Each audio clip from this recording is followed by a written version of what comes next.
श्री शिवाय नमस्तुभ्यम। आज हम श्रावण मास महात्म्य का 5वां अध्याय श्रवण करेंगे और इसी के साथ सुनेंगे शिव पुराण की आज की विशेष कथा। तो आइए सर्वप्रथम भगवान का स्मरण करते हुए आप सभी मेरे साथ बोलिए।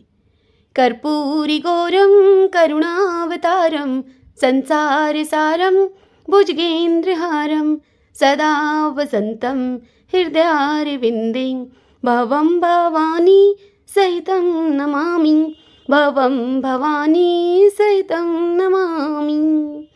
भगवान शंकर माता पार्वती की जय, शिव परिवार की जय। ईश्वर बोले, यहाँ ईश्वर शंकर भगवान को कहा जा रहा है।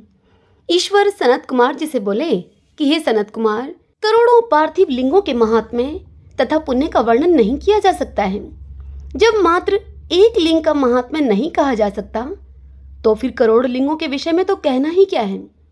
मनुष्य को चाहिए कि करोड़ लिंग निर्माण की असमर्थता में 1,00,000 लिंग बनाए या फिर 1000 लिंग अथवा 100 लिंग ही बनाए। यहाँ तक कि एक लिंग बनाने से भी मेरी सनिधि मिल जाती है।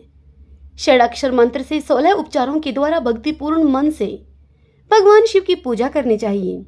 गृह यज्ञ के साथ उद्धापन करना चाहिए, तदंतर होम करना चाहिए और ब्राह्मणों को भोजन कराना चाहिए। इतना कहकर भगवान शंकर सनत कुमार से आगे कहते हैं कि हे सनत कुमार, इस अनुष्ठान को करने वाले की अकाल मृत्यु नहीं होगी। यह व्रत बांझपन को दूर करने वाला, सभी विपत्तियों का नाश करने वाला और सभी संपत्तियों को बढ़ाने वाला है। मृत्यु के बाद वह मनुष्य अल्प पर्यंत मेरे समीप कैलाश में वास करता है। जो मनुष्य श्रावण मास में पंचामृत से शिव जी का अभिषेक करता है, वह सदा ही पंचामृत का पान करने वाला, गोधन से संपन्न, अत्यंत ही मधुर भाषण करने वाला तथा त्रिपुर के शत्रु भगवान शिव का प्रिय होता है। जो इस श्रावण मास में अनोदन नामक व्रत करने वाला तथा हविष्यान ग्रहण करने वाला होता है, वह व्रीहि आदि सभी प्रकार के ध्यानों का अक्षय निधि स्वरूप हो जाता है। पत्तल पर भोजन करने वाला श्रेष्ठ मनुष्य स्वर्ण पात्र में भोजन करने वाला तथा शाक को त्याग करने से शाक करता हो जाता है। श्रावण मास में केवल भूमि पर सोने वाला कैलाश में निवास प्राप्त करता है और इस मास में एक भी दिन प्रातःकाल स्नान करने से मनुष्य को 1 वर्ष स्नान करने के फल का भागी कहा गया है। इस मास में जितेंद्रिय होने से मनुष्य को इंद्रिय बल प्राप्त होता है। इस मास में शैफ्टिक, पाषाण, मृतिका, मरकतमणि, पिट्ठी, धातु, चंदन, नवनीत आदि से निर्मित अथवा अन्य किसी भी शिवलिंग में, साथ ही किसी स्वयं आविर्भूत या फिर स्वयं आविर्भूत न हुए शिवलिंग में, अर्थात उस लिंग में श्रेष्ठ पूजा करने वाला मनुष्य सैकड़ों ब्रह्म हत्याओं को भस्म कर डालता है। किसी तीर्थ क्षेत्र में सूर्य ग्रहण या फिर चंद्र ग्रहण के अवसर पर 1,00,000 जप से जो सिद्धि होती है, वह इस मास में एक बार के जप से ही हो जाती है। अन्य समय में जो 1000 नमस्कार और प्रदक्षिणाएं की जाती हैं, उनका जो फल होता है वह इस श्रावण मास में एक बार के करने से ही प्राप्त हो जाता है। मुझको प्रिय इस श्रावण मास में वेद पारायण करने पर सभी वेद मंत्रों की पूर्ण रूप से सिद्धि हो जाती है। श्रद्धायुक्त होकर इस मास में 1000 बार पुरुष सूक्त का पाठ करना चाहिए अथवा कलयुग में उसका चौगुना यानी कि 4000 पाठ करना चाहिए अथवा वर्ण संख्या का 100 गुना पाठ करना चाहिए अथवा यदि ऐसा करने में वह असमर्थ हो तो आलस्यहीन होकर मात्र 108 पाठ करना चाहिए। ऐसा करने वाला ब्रह्म हत्या आदि पापों से मुक्त हो जाता है, इसमें संदेह नहीं है। गुरु पत्नी के संसर्गजन्य पाप के लिए ही यही महान प्रायश्चित है। इसके समान पुण्यप्रद, पवित्र तथा पाप नाशक कुछ भी नहीं है। पुरुष सूक्त के जप के बिना इस मास में एक भी दिन व्यतीत नहीं करना चाहिए। जो मनुष्य इस फल को अर्थवाद कहता है, वह नरकगामी होता है। इस महीने में समीधा, चरु, तिल और घृत से ग्रह यज्ञ होम करना चाहिए। शिव के रूपों का भली भांति ध्यान आदि करके धूप, गंध, पुष्प, नैवेद्य आदि से पूजन करना चाहिए और अपने सामर्थ्य के अनुसार कोटि होम, लक्ष होम अथवा 10 सहस्त्र होम करना चाहिए। वया आहुतियों अर्थात ओम भूर, ओम भुवः, ओम स्वः इन आहुतियों के साथ तिलों के द्वारा भी ग्रह यज्ञ नामक होम किया जाता है। हे सनत कुमार, इसके बाद अब मैं 12 के व्रतों का तुमसे वर्णन करूंगा। अब आप वह सुनिए। हे अनग, उनमें सर्वप्रथम मैं आपको रविवार का व्रत बताऊंगा। इस संबंध में लोग एक प्राचीन इतिहास को कहा करते हैं। प्रतिष्ठानपुर में सुकर्मा नाम का एक द्विज था। वह द्विज दरिद्र, कर्पण और भिक्षावर्ती में लगा रहा करता था। उस ब्राह्मण के एक पुत्री थी। ब्राह्मण एक बार धान्य मांगने के लिए घूमते घूमते एक नगर में गया। वहां पर उसने मिलजुल कर घर में ही रविवार का व्रत करती हुई कुछ स्त्रियों को देखा।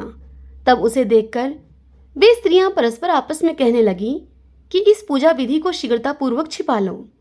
इस पर वह विप्र उन स्त्रियों से कहने लगा कि हे श्रेष्ठ स्त्रियों, आप लोग इस व्रत को क्यों छिपा रही हैं मुझसे? मुझ पर कृपा करते हुए आप सभी दयालु स्त्रियां मुझे यह व्रत बताने की कृपा करें। तीनों लोकों में परोपकार के समान कोई धर्म नहीं है। समान चित्त वाले सज्जनों के लिए परमार्थ ही स्वार्थ है। मैं दरिद्र तथा दुखी हूँ। इस श्रेष्ठ व्रत को सुनकर मैं भी इस व्रत को करूँगा। इसलिए आप लोग इस व्रत का विधान तथा फल मुझे अवश्य बताएं। यह सुनकर स्त्रियां कहने लगी उस द्विज से कि हे द्विज, इस व्रत को करने से आप उन्माद और प्रमाद करेंगे अथवा इसे भूल जाएंगे या फिर इसके प्रति अभक्ति और अनास्था रखने लगेंगे। अतः आपको यह व्रत हम कैसे बताएं? उन स्त्रियों की इस बात को सुनकर उस विप्रेंद्र ने उनसे यह वचन कहा। वह बोला, हे उत्तम व्रत वाली साध्वियों, मैं ज्ञानवान तथा भक्ति संपन्न हूँ। उस ब्राह्मण का ऐसा वचन सुनकर उनमें से जो एक प्रौढ़ा स्त्री थी, वह उस ब्राह्मण से उस व्रत की विधि और व्रत का यथावत वर्णन करने लगी। वह बोली, हे ब्राह्मण, श्रावण के शुक्ल पक्ष के प्रथम रविवार को मौन होकर उठ करके शीतल जल से तुम स्नान करो। तदंतर अपना नित्य कर्म संपन्न करके पान के एक शुभ दल पर रक्त चंदन से सूर्य के समान पूर्ण गोलाकार 12 परिधियों वाला एक सुंदर मंडल बनाओ और उस मंडल में रक्त चंदन से संज्ञा के सहित सूर्य का पूजन करें। तदंतर घुटनों के बल भूमि पर झुककर 12 मंडलों पर पृथक पृथक रक्त चंदन तथा जपा कुसुम से मिश्रित अर्घ्य श्रद्धा भक्ति पूर्वक सूर्य को विधिवत प्रदान करें और लाल अक्षत, जपा कुसुम तथा अन्य उपचारों से पूजन करें। तदंतर खंड, शर्करा या फिर मिश्री से युक्त नारिकेल के बीज का नैवेद्य अर्पित करके आदित्य मंत्रों से सूर्य की स्तुति करें और श्रेष्ठ 12 मंत्रों से 12 नमस्कार और प्रदक्षिणाएं करें। तत्पश्चात 6 तंतुओं से बनाए गए सूत्र में 6 ग्रंथियां बनाकर देवेश सूर्य को अर्पण करके उसे अपने गले में बांधें और पुनः 12 फलों से युक्त वायन ब्राह्मण को प्रदान करें। इस व्रत की विधि को किसी के समक्ष नहीं सुनाना चाहिए। हे विप्र, इस विधि के द्वारा इस व्रत को किए जाने पर धनहीन व्यक्ति धन प्राप्त करता है, पुत्रहीन व्यक्ति पुत्र प्राप्त करता है, कोढ़ी कोढ़ से मुक्त हो जाता है, बंधन में पड़ा हुआ बंधन से छूट जाता है और रोगी रोग से रहित हो जाता है। हे विप्रेंद्र, अधिक कहने से क्या प्रयोजन है? व्रती मनुष्य जिस भी अभिष्ट की कामना करता है, इस व्रत को करके इस व्रत के प्रभाव से उसे वह प्राप्त कर लेता है। इस प्रकार श्रावण के 4 रविवारों और कभी कभी तो 5 रविवारों में इस व्रत को करना चाहिए। तदंतर व्रत की संपूर्णता के लिए उद्यापन करना चाहिए। हे विप्रेंद्र, आप भी इसी प्रकार से करें, इससे आपकी सभी मनोकामनाओं की सिद्धि हो जाएगी। तत्पश्चात उन पतिव्रताओं को नमस्कार करके वह ब्राह्मण अपने घर को आ गया। उसने जैसा सुना था उस विधि से ही उस संपूर्ण व्रत को किया और अपनी दोनों पुत्रियों को भी वह विधि सुनाई। उस व्रत के सुनने मात्र से, शिवजी के दर्शन से तथा उनके पूजन के प्रभाव से उस ब्राह्मण की वे कन्याएं देवांगनाओं के समान हो गईं। उसी समय से उस ब्राह्मण के घर में लक्ष्मी जी ने प्रवेश किया और वह अनेक उपायों तथा निमित्तों से धनवान हो गया। किसी दिन उस नगर के राजा ने ब्राह्मण के घर से होकर राजमार्ग से जाते हुए खिड़की में खड़ी उन दोनों सुंदर एवं अनुपमेय कन्याओं को देख लिया। तीनों लोकों में कमल, चंद्रमा आदि से जो भी सुंदर वस्तुएं हैं, उन्हें वे दोनों कन्याएं अपने शरीर के अवयवों से तिरस्कृत कर रही थीं। उन कन्याओं को देखकर अब राजा मोहित हो गए और क्षण भर के लिए वहीं पर खड़े हो गए। ब्राह्मण को शीघ्र ही बुलाकर उन्होंने दोनों कन्याओं को मांग लिया। तब उस ब्राह्मण ने भी हर्षित होकर अपनी दोनों कन्याएं राजा को प्रदान कर दी। उस राजा को पति रूप में प्राप्त करके वे कन्याएं भी प्रसन्न हो गईं। वे स्वयं इस व्रत को करने लगी और पुत्र पौत्र आदि से संपन्न हो गई। हे मुने, महान ऐश्वर्य को देने वाले इस व्रत को मैंने आपसे कह दिया है। हे विधिनंदन, जिस व्रत के श्रवण मात्र से मनुष्य सभी मनोरथों को प्राप्त कर लेता है, उसके अनुष्ठान करने के फल का वर्णन भला कैसे किया जाए। हरिओम तत्सत। आइए अब हम शिव पुराण की कथा का श्रवण करें।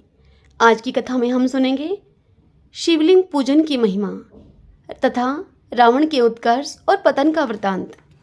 लोमश जी यह कथा सुनाते हुए मुनियों से कहते हैं कि जो मनुष्य शिव मंदिर के आंगन में झाड़ू लगाते हैं, वे निश्चय ही भगवान शिव के लोक में पहुंचकर संपूर्ण विश्व के लिए वंदनीय हो जाते हैं। जो मनुष्य भगवान शिव के लिए मंदिर में प्रकाशमान दर्पण अर्पण करते हैं, वे आगे चलकर शिव जी के सम्मुख उपस्थित रहने वाले पार्षद होंगे।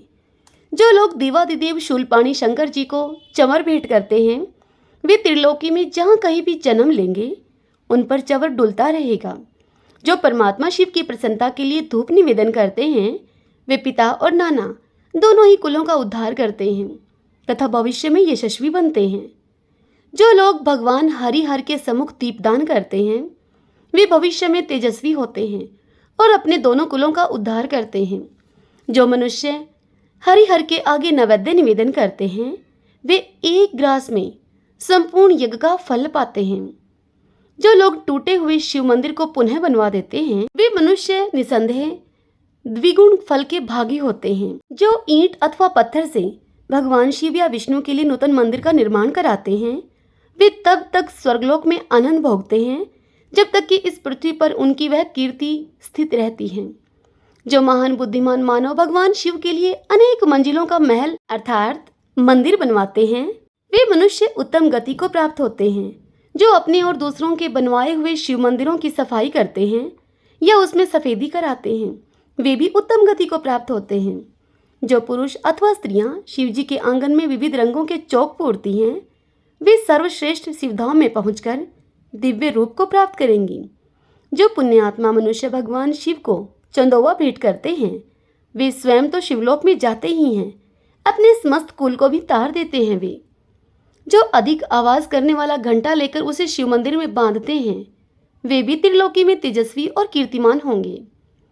धनवान हो या फिर दरिद्र, जो एक दो या तीनों समय भगवान शिव का दर्शन करता है, वह सुखी होता है और समस्त दुखों से वह छूट जाता है। जो मनुष्य हे हरे हे हर इस प्रकार से भगवान शिव और विष्णु के नाम लेता है, परमात्मा शिव ने बहुत तेरे मनुष्यों की रक्षा की है। तीनों लोकों में महादेव जी से बढ़कर दूसरा कोई देवता नहीं दिखाई देता। इसलिए सब प्रकार के प्रयत्नों से भगवान सदाशिव की पूजा करनी चाहिए। पत्र, पुष्प, फल अथवा स्वच्छ जल तथा इस प्रकार कनेर से भी भगवान शिव की पूजा करके मनुष्य उन्हीं के समान हो जाता है। आक, मदार को आक कहा जाता है। आक का फूल कनेर से 10 गुना श्रेष्ठ माना गया है। आक के फूल से भी 10 गुना श्रेष्ठ है धतूरे का फूल। नीलकमल 1000 कचनार से भी श्रेष्ठ माना गया है। यह चराचर जगत विभूति से प्रकट हुआ है।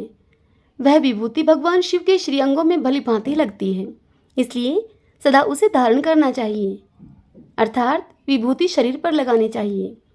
जिनके मुख से नमः शिवाय यह पंचाक्षर मंत्र सदा ही उच्चारित होता रहता है, वे मनुष्य भगवान शंकर के स्वरूप हैं। प्रातःकाल, मध्याह्न काल या फिर संध्या काल के समय शंकर जी का दर्शन करना चाहिए। प्रातःकाल भगवान शिव के दर्शन से संपूर्ण पातकों का नाश हो जाता है।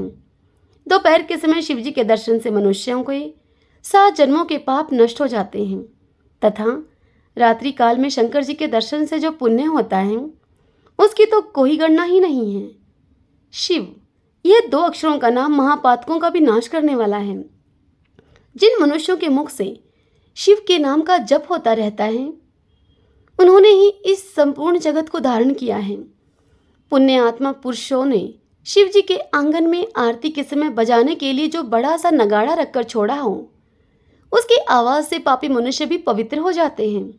इसीलिए चिरकाल से संचित प्रचुर धन, बहुमूल्य चंवर, मंच, शैया, दर्पण, चंदोवा, आभूषण तथा विचित्र वस्त्र भगवान शिव की सेवा में अर्पित करने चाहिए। पुराण पाठ, कथा, इतिहास और संगीत आदि नाना प्रकार के आयोजन भगवान शिव को प्रिय हैं। इनकी व्यवस्था करनी चाहिए। ऐसी व्यवस्था करके पापी मनुष्य भी अपने पाप से मुक्त होकर शिवलोक में चले जाते हैं। जो स्वधर्म का पालन करने वाले महात्मा और शिव पूजा के विशेषज्ञ हैं, जिन्होंने गुरु के मुख से शिव की दीक्षा ली है, जो निरंतर शिव जी की पूजा में संलग्न रहते हैं, मन में दृढ़ विश्वास रखकर संपूर्ण विश्व को शिव के रूप में देखते हैं, उत्तम बुद्धि का आश्रय लेकर सदाचार का पालन करते हैं तथा अपने वर्ण धर्म और आश्रम धर्म में स्थित रहते हैं, वे ब्राह्मण, क्षत्रिय, वैश्य, शूद्र तथा कोई भी क्यों ना हो, भगवान शिव के परम प्रिय होते हैं। पंडाल हो या फिर सर्वश्रेष्ठ ब्राह्मण, भोजन करने पर सभी भगवान शंकर को अत्यंत प्रिय लगते हैं। भगवान शंकर ही इस संपूर्ण चराचर जगत के आधार हैं। अतः सब कुछ शिव स्वरूप है, यह बात विशेष रूप से जाननी चाहिए। वेद, पुराण, शास्त्र, उपनिषद, आगम और देवता सबके द्वारा भगवान सदाशिव ही जानने के योग्य हैं। मनुष्य निष्काम हो या फिर सकाम, सबको भगवान सदाशिव की आराधना करनी चाहिए। लोमश जी कहते हैं कि जो विष्णु हैं उन्हें शिव जानना चाहिए, जो शिव हैं वे विष्णु ही हैं। भगवान विष्णु का रूप है पीठिका और उस पर स्थापित लिंग महेश्वर का स्वरूप है। अतः शिवलिंग का पूजन सभी के लिए श्रेष्ठ है। ब्रह्मा जी निरंतर मणिमय शिवलिंग का पूजन करते हैं। इंद्र रतनमय, चंद्रमा मुक्तामय और सूर्य ताम्रमय लिंग की सर्वदा पूजा करते हैं। कुबेर चांदी के शिवलिंग की, वरुण कुछ लाल रंग के शिवलिंग की, यमराज नीले रंग के शिवलिंग की और नृत्य कोण के अधिपति रजत वर्ण तथा वायुदेव केसरिया रंग के शिवलिंग की निरंतर आराधना करते हैं। इस प्रकार इंद्र आदि समस्त लोकपाल शिवलिंग उपासक हैं। पाताल में भी सब लोग शिव पूजक हैं। गंधर्व और किन्नर भी शिव उपासना करते हैं। दैत्यों में प्रहलाद आदि कोई कोई ही वैष्णव हैं। यही बात राक्षसों के लिए भी है। उनमें भी विभीषण आदि ही वैष्णव हैं। बलि, नमूची, हिरण्यकशिपु, वृषपर्वा, संहरलाद ये तथा बुद्धिमान शुक्राचार्य के और भी बहुत से शिष्य शिवजी की उपासना करने वाले हैं। इस तरह से प्रायः सभी दैत्य, दानव और राक्षस शिव आराधना में ही रत रहते हैं। हेती, परहेती, सनियाती, परियाची, प्रघस, विद्धुजीवः, तीक्ष्ण दंष्ट्र, धूम्राक्ष, भीम विक्रम, माली, सुमाली, माल्यवान, अति भीषण, विद्युत केश, खड़ग जीवः, महाबली रावण, दुर्धर्ष वीर कुंभकर्ण तथा प्रतापी वेग दंशित आदि समस्त श्रेष्ठ राक्षस सदा शिव पूजन में संलग्न रहे हैं। ये सर्वदा शिवलिंग का अर्चन करके उच्च कोटि की सिद्धि को प्राप्त हुए हैं। रावण ने ऐसी तपस्या की थी जो सभी के लिए दुस्साह थी। महादेव जी को तपस्या बहुत प्रिय है। वे उसकी तपस्या से जब अधिक प्रसन्न हो गए तब उन्होंने रावण को ऐसे ऐसे वरदान दिए जो अन्य सबके लिए अत्यंत दुर्लभ हैं। रावण ने भगवान सदाशिव से ज्ञान, विज्ञान, संग्राम में अजेता तथा शिवजी की अपेक्षा दुगने सिर प्राप्त किए। महादेव जी के 5 मुख हैं, इसीलिए उनसे द्विगुण मुख पाकर रावण दशमुख हुआ। उसने देवताओं, ऋषियों और पितरों को भी सर्वथा परास्त करके उन सब पर अपनी प्रभुता स्थापित की। भगवान महेश्वर के प्रसाद से वह सबसे अधिक प्रतापी हुआ। महादेव जी ने उसे त्रिकूट पर्वत का महाराजा बना दिया। इस प्रकार शिवलिंग की पूजा के प्रसाद से रावण ने तीनों लोगों को अपने वश में कर लिया। देवताओं को बड़ी ही चिंता हुई। वे सब मिलकर शिवलोक में गए अब और दरवाजे पर किंकरों की भांति खड़े हो गए। उस समय नंदी, जिनका मुख वानर के समान है, देवताओं से वार्तालाप करने लगे। देवताओं ने नंदी को प्रणाम करके उनसे पूछा कि आपका मुख वानर के समान क्यों है। तब नंदी ने कहा कि एक समय रावण यहाँ पर आया था और अपने पराक्रम की बातें बहुत बढ़ चढ़ कर कहने लगा। उस समय मैंने उससे कहा कि भैया, तुम भी शिवलिंग के पूजक हो और मैं भी हूँ, अतः हम दोनों एक समान हैं। फिर मेरे सामने यह व्यर्थ की डींगे तुम क्यों मारते हो। मेरी इस बात को सुनकर रावण ने तुम ही लोगों की भांति मेरे वानर मुख होने का कारण मुझसे पूछा। उत्तर में मैंने उससे निवेदन किया कि यह मेरी शिव उपासना का मुंह मांगा फल है। भगवान शिव मुझे अपना सारूप्य दे रहे थे, किंतु उस समय मैंने वह स्वीकार नहीं किया। अपने लिए वानर के समान ही मुख मांगा। भगवान बड़े दयालु हैं, उन्होंने कृपा पूर्वक मुझे मेरी मांगी हुई वस्तु दे दी मुझे, जो कि अभिमान शून्य हैं, जिनमें दम्भ का अभाव है तथा जो परिग्रह से दूर रहने वाले हैं, उन्हें भगवान शंकर का प्रिय समझना चाहिए। इसके विपरीत जो अभिमानी, दम्भी और परिग्रही हैं, वे शिव की कल्याणमयी कृपा से वंचित रहते हैं। रावण मेरे साथ पूर्वोक्त बातचीत में अपने तपोबल का बखान करने लगे। बखान करते हुए रावण मुझे बोला कि भैया, मैं बुद्धिमान हूँ। मैंने भगवान शिव से 10 मुख मांगे हैं। अधिक मुखों से शिव जी की अद्भुत स्तुति की जा सकती है। तुम्हारे इस वानर तुल्य मुख से भला क्या होगा? तुम्हें किसी ने खोटी सलाह दी होगी। तुमने शंकर जी से यह वानर मुख व्यर्थ ही मांग लिया है। हे देवताओं, रावण का यह सारा उपहास वचन सुनकर मैंने उसको श्राप देते हुए कहा कि जब कोई महान तपस्वी, श्रेष्ठ मानव उन वानरों के साथ मुझे आगे करके तुम पर आक्रमण करेगा, उस समय वह तुम्हें अवश्य मार डालेगा। इस प्रकार सारे संसार को रुलाने वाले उस रावण को मैंने श्राप दे डाला। देवादिदेव महादेव जी साक्षात विष्णु रूप हैं, अतः आप लोग भगवान विष्णु से प्रार्थना करें। नंदी की इस बात को सुनकर सब देवता अब मन ही मन बड़े प्रसन्न हुए। उन्होंने बैकुंठ में आकर अपनी वाणी के द्वारा भगवान विष्णु की स्तुति आरंभ की। स्तुति करते हुए देवता कहने लगे, हे देव देव जगदीश्वर, आप 6 ऐश्वर्यों से युक्त होने के कारण भगवान कहलाते हैं। आपको नमस्कार है। यह संपूर्ण चराचर जगत आपके आधार पर टिका हुआ है। यह जगत एक लिंग है जिसे आपने आधार पीठ रूप होकर धारण किया है। हे प्रभु, हम लोगों के लिए पहले भी आपने अनेक बार अवतार धारण किया है। आपने ही मत्स्य रूप धारण करके ब्रह्मा जी के मुख में वेदों की स्थापना की है। आपने ही हयग्रीव रूप से मधु और कैटब नामक दैत्यों को मारा है। कश्यप अवतार धारण करके आपने ही अपनी पीठ पर मंदराचल पर्वत को उठाया था। वराह रूप धारण करके आपने हिरणाक्ष दैत्य का वध किया था और नरसिंह के रूप में हिरण्याकशिपु को मौत की घाट उतारा है। वामन अवतार को धारण करके आपने ही दैत्यराज बलि को बांधा और भृगुकुल में परशुराम के रूप में प्रकट होकर आपने ही कार्तवीर्य अर्जुन का वध किया है। हे विष्णु, आपने बहुत से दैत्यों का संहार किया है। आप ही संपूर्ण विश्व के पालक हैं, अतः रावण के भय से अवश्य ही आप हमारा उद्धार करें। देवताओं के द्वारा इस प्रकार स्तुति प्रार्थना करने पर भूत भावन भगवान वासुदेव ने संपूर्ण देवताओं से कहा कि हे देवगण, तुम लोग अपने प्रस्ताव के अनुसार मेरी बात को सुनो। नंदी को आगे करके तुम सभी शीघ्रता पूर्वक वानर शरीर में अवतार लो। मैं माया से अपने स्वरूप को छिपाए हुए मनुष्य के रूप में अयोध्या में राजा दशरथ के यहाँ प्रकट होऊंगा। तुम्हारे कार्य की सिद्धि के लिए मेरे साथ ब्रह्म विद्या भी अवतार लेंगी। राजा जनक के घर साक्षात ब्रह्म विद्या ही सीता के रूप में प्रकट होंगी। रावण भगवान शिव का भगत है। वह सदा ही साक्षात शिव के ध्यान में तत्पर रहता है। उस रावण में बड़ी भारी तपस्या का भी बल है। जब ब्रह्म विद्या रूप सीता को बलपूर्वक वह प्राप्त करना चाहेगा, उस समय वह दोनों स्थितियों से तत्काल ही भ्रष्ट हो जाएगा। सीता के अन्वेषण में तत्पर होकर वह न तो तपस्वी रह जाएगा और न ही भगत। जो अपने को न दी हुई ब्रह्म विद्या का बलपूर्वक सेवन करना चाहता है, वह पुरुष धर्म से परास्त होकर सदा सुगमता पूर्वक जीत लेने के योग्य हो जाता है। परम मंगलमय भगवान विष्णु इस प्रकार के वचनों के द्वारा संपूर्ण देवताओं को आश्वासन देकर अंतर्ध्यान हो गए। तदंतर सभी देवता अवतार धारण करने लगे। इंद्र के अंश से बाली उत्पन्न हुआ। सुग्रीव सूर्य के पुत्र थे। जाम्बवान ब्रह्मा जी के अंश से प्रकट हुए थे। शिलाद के पुत्र नंदी, जो कि भगवान शिव के अनुचर तथा 11वें रुद्र थे। महाकपि हनुमान हुए। वे अमित तेजस्वी भगवान विष्णु की सहायता करने के लिए ही अवतरण हुए थे। अन्य अन्य श्रेष्ठ देवता मयंद आदि कपियों के रूप में उत्पन्न हुए थे। इसी तरह सभी देवता किसी न किसी कपि के रूप में प्रकट हुए। साक्षात भगवान विष्णु ही माता कौशल्या का आनंद बढ़ाने के लिए श्री राम हुए। संपूर्ण विश्व उनके स्वरूप में रमण करता है, इसीलिए विद्वान पुरुष उनको राम कहते हैं।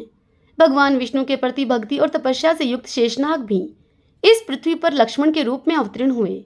श्री विष्णु के भुजदंडों से भी 2 प्रतापी वीर प्रकट हुए, जो कि तीनों लोकों में भरत शत्रुघ्न के नाम से विख्यात हुए। ब्रह्मवादी पुरुषों के द्वारा जो मिथिलापति जनक की कन्या बताई गई हैं, वे सीता साक्षात ब्रह्म विद्या थी। वे भी देवताओं के कार्य की सिद्धि के लिए ही अवतीर्ण हुई थी। हल से भूमि जोती जा रही थी। उसी समय सीता हल्की नोक के द्वारा पृथ्वी के खोदे जाने पर पृथ्वी में से प्रकट हुई थी, इसीलिए सीता के नाम से प्रसिद्ध हुई। मिथिला में अवतार लेने के कारण इन्हें मैथिली भी कहते हैं। जनक के कुल में जन्म लेने के कारण ये जानकी नाम से विख्यात हुई। पूर्व जन्म में इनका नाम वेदवती था। राजा जनक ने ब्रह्म विद्या स्वरूप सीता को परमात्मा ब्रह्मारूप श्री राम की सेवा में अर्पित कर दिया। कमल नयन श्री राम ने रावण को जीतने की इच्छा से तथा देव कार्य की सिद्धि के उद्देश्य से वन में निवास किया। शेष अवतार लक्ष्मण ने भी उसी के लिए अत्यंत दुष्कर एवं महान तप किया। भरत और शत्रुघ्न ने भी बड़ी भारी तपस्या की। तदंतर तपोबल संपन्न होकर कपि रूपधारी देवताओं को साथ लेकर श्री राम ने 6 महीने तक युद्ध करके रावण का वध किया। भगवान विष्णु के द्वारा शस्त्रों से मारा गया रावण अपने गणों, पुत्रों तथा बंधुजनों के सहित तत्काल भगवान शिव के सारूप्य को प्राप्त हो गया। शंकर जी की कृपा से उसने संपूर्ण द्वैत अद्वैत ज्ञान प्राप्त कर लिया। जो नित्य 12 ज्योतिर्लिंगों में से किसी भी लिंग स्वरूप भगवान शिव की पूजा करते हैं, वे स्त्री, शूद्र, अंत्यज अथवा चांडाल ही क्यों न हो, संपूर्ण दुखों का नाश करने वाले शिव को अवश्य ही प्राप्त कर लेते हैं। जो मन को अपने वश में करके भगवान शिव के ध्यान में तत्पर रहते हैं, उनका मायामय अज्ञान शीघ्र ही दूर हो जाता है और माया का निवारण हो जाने से तीनों गुणों का लय हो जाता है। इस प्रकार मनुष्य जब गुणातीत हो जाता है तब वह मोक्ष का भागी होता है। अतः संपूर्ण देहधारियों के लिए शिवलिंग का पूजन कल्याणकारी है। भगवान शिव लिंग रूप में प्रकट होकर चराचर जगत का उद्धार करते हैं। हे विप्रगण, पहले तुम सब लोगों ने मुझसे जो कुछ पूछा था वह सब मैंने तुमको बतला दिया है। हरि ओम तत्सत। श्री शिवाय नमस्तुभ्यम।